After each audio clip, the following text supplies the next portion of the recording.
భద్రాద్రి కొత్తగూడెం జిల్లా చర్ల మండలంలో మావోయిస్టుల బ్యానర్లు కలకలం రేపాయి. కొత్తగూడెం గ్రామ సమీపంలో మెయిన్ రోడ్డుపై మావోయిస్టుల బ్యానర్లు, కరపత్రాలు కనిపించాయి.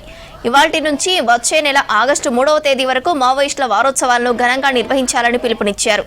ఆపరేషన్ కగార్ను ప్రజా ఉద్యమాల ద్వారా ఒత్తిడి అని పిలుపునిచ్చారు. అమర ఆశయాల సాధన కోసం ప్రజా యుద్ధాన్ని తీవ్రతరం చేద్దామంటూ పోస్టర్లు, బ్యానర్లలో రాసి ఉంది.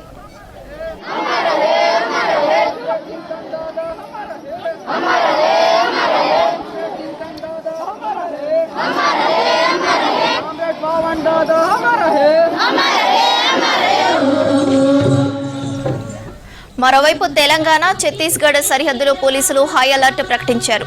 ఇవాటి నుంచి ఆగస్టు 3 వరకు జరగనున్న మావోయిస్టు పార్టీ వారోత్సవాల సందర్భంగా పోలీసులు అప్రమత్తమయ్యారు.